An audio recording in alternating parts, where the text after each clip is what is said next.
کانٹا نہیں نکالا ہے، نگلے نے جب چلنا شروع کر دیا، کسی نے ہاتھ پکڑ کے پوچھا مالک ذرا بتا تو صحیح، بات سمجھ میں نہیں آتی ہے، یار پیر میں کانٹا لگ گیا ہے، نکال کے باہر کیوں نہیں کر دیتا ہے، نکال کر پھینک کیوں نہیں دیتا ہے، یہ آرام سے چلتے رہنا، یہ بار بار تکلیف دے رہا ہے۔ امام مالک نے فرمایا اور نادان تجھے نہیں پتا ہے، تو نہیں جانتا ہے، یہ میرے محبوب کے مدینے کا کانٹا لگ گیا ہے، مصطفیٰ کے مدینے کا کانٹا لگا ہے، رد ہے تو کانٹا ہی، اب تمہیں نہیں پتا، بات صرف اتنی سی ہے، جب قیامت کا منظر ہوگا، نفسی نفسی کا عالم ہوگا، میرا پروردگار عالم کی عدالت لگی ہوگی، اور رب فرمائے گا مالک پتا عزتیں میں نے دی ہے، شہرتیں تجھے دنیا میں نے دی تھی، تجھے عزتوں سے میں نے نوازا، تجھے بادشاہت کا تاج میں نے دیا، تجھے فقاہت میں نے عطا فرمائی ہے، تجھے لوگ ہاتھ پہ تیرے چوم رہے ہیں، تیری دستبوسی کر رہے ہیں، اتنی عزتوں کا مقام میں نے تجھے دنیا میں دیا، تو بتا تو میرے لیے کر کے کیا لے کے آیا ہے۔ امام مالک فرماتے ہیں میں یہ نہیں کہوں گا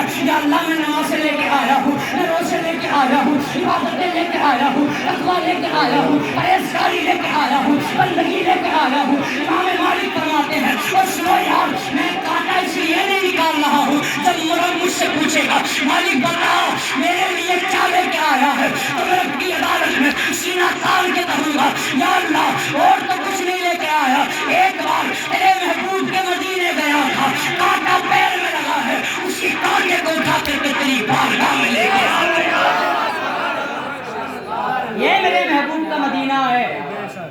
آپ بات کرتے ہیں کہ مدینہ مدینے کا لوگ ذکر کیوں کرتے ہیں؟ مدینہ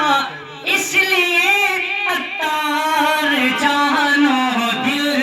سے یہ پیارا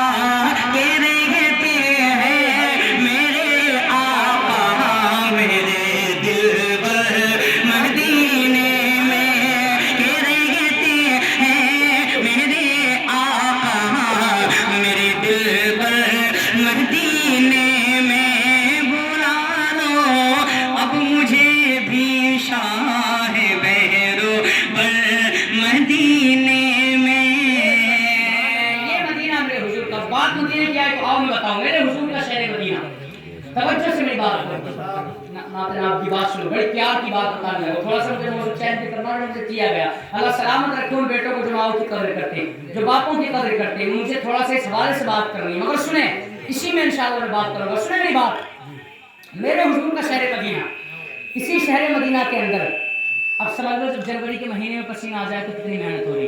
ہے نا، تھوڑی سی آپ بھی محبت نواز کریں، ماشاءاللہ بہت اچھا آپ سنیں، اللہ سلامت رکھے۔ نبی کے مدینے میں ایک 10 سال کی عمر کا بچہ، کتنا؟ 10 سال کا بچہ، آپ جانتے ہیں 10 سال کے بچے کی حیثیت کیا ہوتی ہے، کتنی اوقات ہوتی ہے، سامنے کھڑا کر کے کبھی دیکھیں آپ کو پتا چلے گا 10 سال کے بچے کی حیثیت کیا ہوتی ہے، عمر کیا ہوتی ہے۔ میرے حضور کے مدینے میں بندہ زندگی گزار رہا ہے، 10 سال کی عمر ہے، لیکن سر پہ باپ کا سایہ نہیں ہے، بڑی بات کرنے لگا، سر پہ ماں کا سایہ نہیں ہے، سر پہ بہنوں کا سایہ نہیں ہے، بھائیوں کی محبت کا ہاتھ سر پہ نہیں ہے۔ اسی لیے اگر باپ ہوتا تو پھر تنہا مدینے میں وہ زندگی نہیں گزارتا، باپ کی آغوش میں پلتا، ماں ہوتی ماں کے آنچل میں بیٹھ کے پلتا، مگر باپ کا سایہ سر سے اٹھ گیا،